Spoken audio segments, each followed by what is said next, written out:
The death of George Floyd after a white police officer knelt on his neck for nearly 9 minutes was caught on camera by not one but several witnesses as they begged officers to let Floyd up. The footage, following so many incidents of systemic racism and police brutality filmed in recent years, ignited protests around the world. It's time for us to stand up in George's name and say, get your knee off our necks. To have our dear brother George Floyd's murder televised, no one in their right mind, regardless of their ethnic identity, could deny that. So that's where surveillance works in our favor. That our people knew to survey, they knew to bear witness, they knew to record, because no one would ever believe them if they told their story. As hundreds of thousands joined the protests, cameras on both sides ignited debates over privacy and the right to photograph. In the 1950s, news cameras exposed the brutal horror of legalized racism in the form of segregation. 70 years later, it is the cell phone camera that has exposed the continuation of violence directed at African Americans by the police. Law enforcement flew drones over protests in Minneapolis and New York. Facial recognition software is being used with some police body cameras. Law enforcement can use signals from your cell phone or automatic license plate readers to follow your movements. Images of unity or chaos spread across social media in an instant. Every time they turn on social media, they get to see in real time vivid HD pictures of Black pain. In the age of surveillance, we wanted to find out how police are tracking protests, how the data is used, and how cameras on every officer and in every pocket have fundamentally changed the way we protest.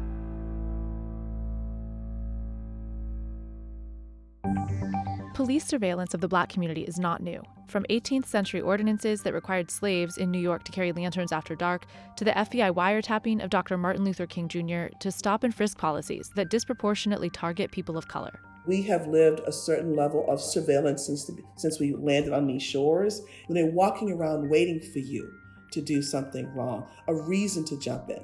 What's different with the surveillance of recent protests is just how powerful the technology has become. The mentality is often, let's put the technology out there, let's use the surveillance, and then we'll deal with the problems after the fact.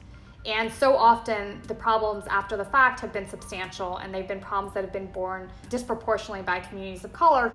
Surveillance of these protests has involved multiple federal agencies using groundbreaking tech from private vendors. You see vendors bragging that they can identify hundreds of people from a single photograph, right? Or identify people as they walk by a camera.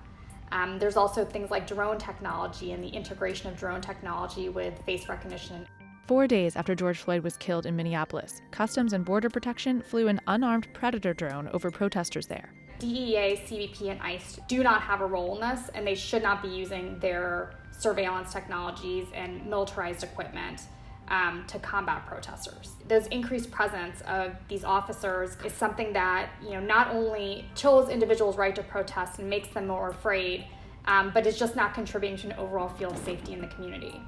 In an email, CBP told CNBC that it has resources deployed in several states at the request of law enforcement in order to protect our communities and ensure that the rights of Americans to peacefully protest are protected. The drone was deployed to feed live video to law enforcement on the ground to aid in situational awareness. You want to have pinpoint accuracy if somebody's throwing things at the police. You don't want the police to have a broad-based response and then go after everyone in front of them. So having cameras and having video footage is going to help the police identify who the bad people are. Protesters have also reported drone surveillance in New York, where the NYPD's Technical Assistance Response Unit operates a fleet of 14 surveillance drones with thermal sensors to detect a person's heat energy. I've literally been at a protest staring kind of eye level at a drone, so I know that my face is on camera. But a lack of transparency makes it hard to identify exactly what tech each jurisdiction is using to identify and track protesters. When we think about surveillance technologies, in the vast majority of cases, they're acquired secretly. They're not approved by, publicly elected city councils or legislative officials. Often we find out about them, decades after they've been deployed. Street-level surveillance tools are also rapidly advancing and remain largely unregulated. The government has made so many partnerships with private surveillance tech vendors. big platforms like Clearview AI, which is this giant facial recognition platform which scrubbed a bunch of images from the internet and are currently using them to run against people's faces in real time. Another example is cell site simulators, or stingrays, used by law enforcement to track precise location. So your phone, rather than going to a cell phone tower, will ping off this piece of surveillance technology, and it will be able to identify maybe who's in the area, how many phones are in the area. It will be able to link your phone to a certain location at a certain time. There's currently no federal law protecting the privacy of adults in public spaces, but one Supreme Court ruling did deal with this issue.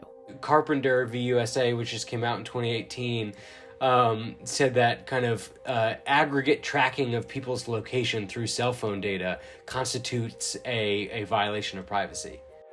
Movement of protesters can also be tracked using a number of other tools. Stingray data can be combined with a number of other things like face recognition, which can identify you at a protest, or an automated license plate reader if they know that they're going to be maybe followed home by some of this technology so that police can learn where they live. People are going to be afraid to participate in our democracy, in politics, as is our First Amendment right to do so.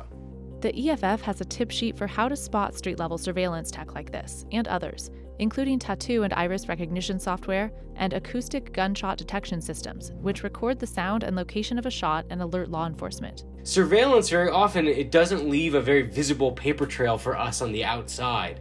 It takes a lot of investigative journalism, it takes a lot of accountability, it takes public records requests to figure out exactly the extent of the surveillance that we're seeing now. So we might not know what's being deployed right now for a little while. While surveillance tech remains fairly unregulated for now, legislation is showing up at the local level. And 35 members of Congress signed a letter in early June asking federal authorities from the FBI, CBP, DEA, and National Guard to stop spying on Americans who are peacefully protesting. One of the best ones is CCOPS, Community Control Over Police Surveillance, which would, among other things, give citizens of a town more control over what surveillance measures police are buying, what they're deploying. At police departments in some cities, facial recognition software is now integrated into the body-worn cameras that have been in widespread use for years. A 2016 study found that half of American adults are in a law enforcement facial recognition database.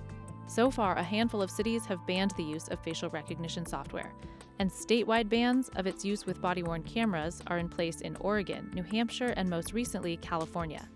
Companies are also chiming in. In June, both Amazon and Microsoft announced they won't sell their facial recognition software to police until stronger regulation is in place, and IBM announced it's getting out of the facial recognition business altogether. Axon, who's a manufacturer of body cameras, has said that they will not integrate face recognition into body cameras given, many issues, including the privacy and civil rights concerns. Body cameras were intended to be tools of accountability.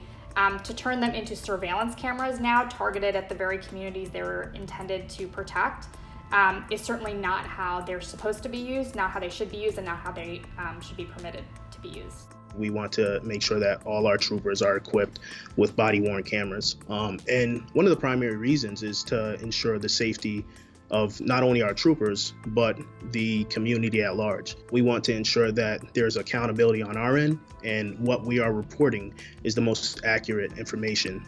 Connecticut state troopers wear body cameras, but they're not equipped with facial recognition software. In Connecticut and elsewhere, police have acted in ways to mend trust, showing solidarity with protesters. The police have a fiduciary responsibility to protect the protesters as well. Once they walk up onto the highway, you really have to stop traffic because you need to keep the protesters safe. And if you acknowledge the pain of the protesters, then that's mostly what we want. Stop ignoring our pain. Stop ignoring the plight that we go through. As a mother of Black kids, something has to change. When you're interacting with the public, you're either doing one of two things, either building the trust that they have in our police agency or diminishing that trust. While cameras are nothing new, the fact that they're on many police officers and in almost every pocket has a profound impact on protesting and policing. For many of us who've been living this life, we understand its realities have always been here. There's enough video out there of seeing white face hurting Black bodies. And there's enough video out there of seeing Black faces, quote, looting. So it's perpetuating stereotypes and fear.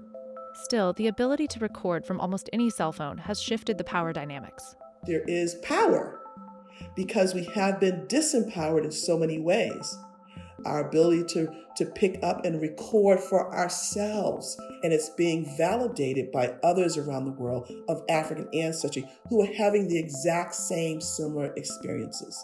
The videos of peaceful protesters, being sprayed with, tear gas essentially, and having rubber bullets used on them before curfew and at a time when people were just peacefully protesting, I think has prompted a lot of public officials to not just sort of ask what happened, but it has made it impossible for them to pretend like nothing wrong happened. In 1991, a witness recorded on his camcorder as 4 LAPD officers beat Rodney King. The line of demarcation with policing and video was the Rodney King situation. And people in Los Angeles said for the first time ever, finally, we've got video proof of what we've been complaining about for generations. So clearly now the system is going to do the right thing. And they didn't. Experts say that filming changes nothing if those caught on camera aren't held accountable. Citizens are now policing the police because we've seen that the police cannot police themselves. We want levels of accountability. And if police officers aren't arrested, charged, and convicted, then there's not going to be a change in policing. Even when we've had the camera and we've clearly seen what we saw, somehow that law enforcement person was not held accountable. And psychologists like Jackson point out the instant gratification of sharing images to social media also changes how we protest. Why am I under arrest, sir? For those who carry cameras professionally, and journalists like CNN's Omar Jimenez documenting the protests, the heightened tensions have led to an unprecedented number of arrests and even violent clashes with law enforcement. To see reporters being arrested on live TV, it's just shocking in this country, and it's because people are blindly following orders or blindly following directions. The solution, Boyd suggests, is different training. Police training for 400 years has been flawed, and we train from the perspective of the police. So what if we start studying policing from the perspective of the community? Because law enforcement is not required to disclose how they use the data collected by surveillance, experts are making educated guesses about what comes next. Eventually, they're going to start collecting video footage, and people that they recognize, they're going to try to prosecute. Lack of trust around how data is used has been heightened since Google and Apple announced big plans for COVID-19 contact tracing, a perception that wasn't helped when Minnesota Public Safety Commissioner John Harrington compared their methods of analyzing those arrested at protests to contact tracing. We have begun analyzing the data of who we have arrested and begun actually doing what you would think is almost very similar to our COVID. It's contact tracing. The data being analyzed in this case was used to determine that many of those being destructive came from outside the state. And they're out here instigating, and they are the rioters, the looters, who are moving from one space to the other to change the game, to make a noise out here, to distract the meaning. We have people who are rioting intentionally to cause harm. Law enforcement has a right to arrest them. Footage from businesses' closed-circuit TV cameras can catch people looting after the fact, or track down terrorism suspects, like those responsible for the Boston Marathon bombing in 2013 and the 2005 London bombings. Whether it be CCTV footage or footage from people's Ring cameras, there are probably even times when protesters' footage from their cell phones posted on social media probably captures the faces of somebody that police want to confirm were at a protest. Any footage out there can be used by the police. At the 2004 Republican National Convention, the NYPD filmed protesters. Later, the footage was used to determine charges against the protesters they had arrested. It was very central, actually, to the litigation about the protests and about, this practice they had of kettling people on a block and then allegedly giving an order to disperse and then arresting everyone on the block, which was the subject of, intense litigation for many years. During the Freddie Gray protests in Baltimore in 2015, an ACLU report found that law enforcement used a tool called Geophedia to trace people's locations using public social media feeds. In that instance, they said that they were scanning the protest looking for people with outstanding warrants, and there were instances that suggested that they then followed up. Obviously, a massive First Amendment concern.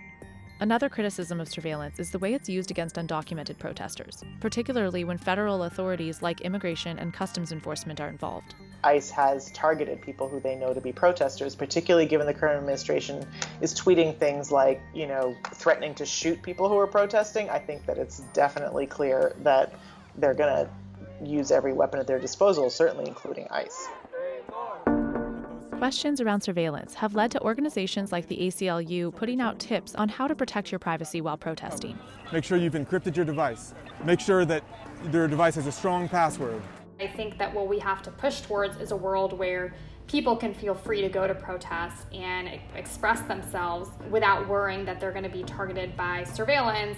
As surveillance tech reaches new levels of intensity, civil rights activists say protesters are justified in being afraid their privacy is being violated. Why are there law enforcement officials, in full riot gear? Why are there drones flying overhead? These are protests against police brutality that have largely been peaceful. Why is there this sort of increased militarized presence that should not exist in this context? One reason is that President Trump called for mobilization of the military to quell the protests, declaring himself the president of law and order. As we speak, I am dispatching thousands and thousands of heavily armed soldiers, military personnel, and law enforcement officers. And in a tweet that was censored by Twitter for inciting violence, he said, "When the looting starts, the shooting starts." Debates over solutions to privacy concerns, meanwhile, are running strong. Should photographers blur the faces of protesters, for example? I think if you are a protester, though, and you are filming what police are doing at the protest, I think you absolutely should be careful, though, what else you get in that photo, and to think about other protesters' privacies. Signal, the secure private messaging app, is sending out free Encrypt Your Face masks. Masks prevent facial recognition and the spread of COVID-19. Wearing sunglasses, covering up tattoos, and wearing generic clothing makes tracking even harder. Those calling for defunding of police want the millions spent on surveillance to go into community resources instead. There is a long-standing movement of people who have been trying to block huge expenditures on surveillance technology, whether it's drones or helicopters or stingrays or other surveillance technology, which is tremendously expensive. And we want those funds to be invested in the things that we know keep our communities safe. In the age of surveillance, the real question remains: will tech help or hurt in the pursuit of a more just society? It's just a tool. So it's like if you use a hammer to hammer in a nail, it's good. If you use a hammer as a weapon, it's bad. So it just depends on how you choose to use the technology. So surveillance, unfortunately, is part of our life. So like anything else, we can be fearful of it, or we can try to make it work for us and be intentional in how we protect ourselves in that context.